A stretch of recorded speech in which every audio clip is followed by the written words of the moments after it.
বাংলাদেশের তিনটা বইতে আমার দরকার। লতিফ সরকার, কাজল দেওয়ান, শাহ আলম সরকার। ফাইলে বাদ দিলাম, ডাইরেক্ট বাদ দিলাম।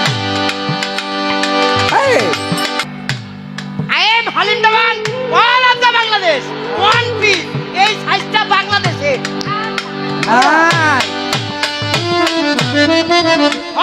শাহ আলম সরকার, ওরেই আমার দরকার। ওরে যেদিন পাবো সেদিন বাপ ডাইলাম, সেদিন বুঝাই দেবো কত দামে কত চাল। আমি বুকে আড্ডা কইলাম, বাংলাদেশের তিনটা বইতে আমার দরকার। লতিফ সরকার, কাজল দেওয়ান, শাহ আলম সরকার।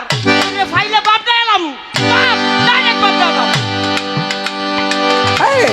বাউল গান শুনেন আপনারা। আমার জন্মের আগে আমি তো হেরে খোট দিয়ে কত কমই, তাইলে হ্যাঁ উঠে খারায় কি কইব? আমি তো কমই, আমি বড়। চন্দ্রা কি আমার সামনে, বাতাস, হাওয়া, এইগুলো কি? এখন এই লেগে কি হেরে আমি নমস্কার করে গান গাবো? না, আমি আমার জায়গায় ঠিক আছি, আমার জায়গায় আমি ঠিক থাকবো। আমি তো পালা নিয়ে দাঁড়াইলামই না। আমি কি একবারও বলছি যে হালিম দেওয়ান আমি বাংলাদেশের এমুক তমুক বড় শিল্পী, বাবা, বা আমাকে আপনার নমস্কার করে গান করতে হবে, এই কথাটা কি একবারও বলছি? না। আস্তে বাড়ি দিবেন না। আমি কি একবারও বলছি আমি চন্দ্র সরকার সিনিয়র শিল্পী? আপনি যে দাঁড়িয়ে বললেন আমি চন্দ্র সরকার তিনি আমার সিনিয়র শিল্পী না, বাবা, তারপরে আবার বললেন সে যাই হোক তাকে কি আমার নমস্কার করে গান গাইতে হবে? আচ্ছা ভাই, প্রথমে এই যে ঝগড়ার সুর, এটা কেন? এইটা কেন হবে? আপনার ভিতরে কি আদব কায়দা নাই? আমি কি আপনার পালা নিয়ে দাঁড়িয়ে কোনো একটা আজে বাজে কথা বলেছি? ভাই সারা, আপনাকে তো আমি ভাই বলে সম্বোধন করছি। তাহলে আপনি বারবার বলতেছেন চন্দ্রা সিনিয়র কিনা, বা ওরে কি আমার নমস্কার করে গান গাইতে হবে? কেন? এ ধরনের আচার আচরণ তো একটা গায়ক একটা গায়িকা তারা কখনো আশা করে না, আর যারা শ্রোতা তারাও আশা করে না। সত্য কথা। আপনি আমাকে নমস্কার করবেন কেন, আর আমি আপনাকে নমস্কার করব কেন?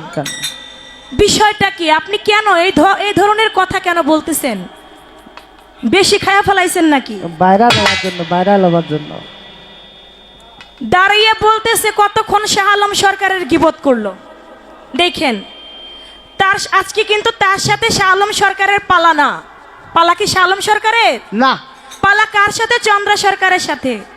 দাঁড়িয়ে কতক্ষণ শাহ আলম সরকারের গিবত করলো।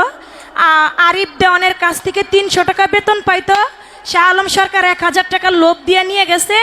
পরে তো শাহ আলম সরকারের হারমোনিয়াম আসার দিছে, আসার দিয়ে এই যে আসছে বইলে আসছে আমি জীবনে আর কোনোদিন কোন শিল্পীর সাথে হ্যান্ডসে কাজ করব না, আমি জীবনে একটা শিল্পী হয়ে দেখাই দিব। খুব দেখাইছেন বাবা, দেখাইছেন। দেখে তো পালার গান কোনটা এটাই বুঝেন না। যদি না দেখাইতে চেয়ে যদি নিজে দেখতেন তাহলে পালা কোনটা এটা বুঝতেন। কয় আমি 3টা শিল্পীরে বাপ ডাকাই ছাড়বো। কে কে? একটা হইল লতিফ সরকার সাহেব, আরেকটি হচ্ছেন কাজল দেওয়ান সাহেব, আরেকটি হচ্ছেন শাহ আলম সরকার। এই 3 জন শিল্পীকে পাইলে নাকি তাদেরকে বাপ ডাকাই ছাড়বে, তাও আবার কেন? ভাইরাল হবার জন্য। হালিম দেওয়ান ওদেরকে বাপ ডাকাইবেন আপনি, আপনি ওদের পশমটাও নাগল পাইবেন না। আপনার মতো চ্যাংটাকি একটা দইরা খালি আসার দিয়ে জায়গায় শেষ করে দিব।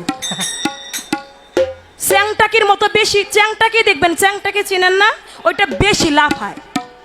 ওইটার গাড়ের মধ্যে দইরা যদি 3টা আসার দেওয়া যায়, ওইটা কিন্তু জায়গায় শেষ, বেশি কিছু লাগবে না। এই সমস্ত চ্যাংটাকি ঠিক করতে শাহ আলম সরকারও লাগবে না, কাজল দেওয়ান সাহেবকেও লাগবে না, লতিফ সরকার লাগবে না, চন্দ্র সরকার একাই যথেষ্ট। বাপ ডাকাইবো আজকে। বাপ তো ডাকবেন, আপনি নিজেই ডাকবেন, সঙ্গে দেখেন আরো আপনার কার কার নাম ডাকতে হয়। উদা জায়গায় কয় চন্দ্র সরকারের নমস্কার করে গান গাইতে কেন? আমি আপনার তো পালা নিয়ে তো দাঁড়াই নাই, আমি আপনার আজে বাজে কিছু বলি নাই, আমি একবারও বলি নাই আমি সিনিয়র শিল্পী। বাংলাদেশে যত শিল্পী আছে সবার থেকে ছোট শিল্পী আমি চন্দ্র সরকার।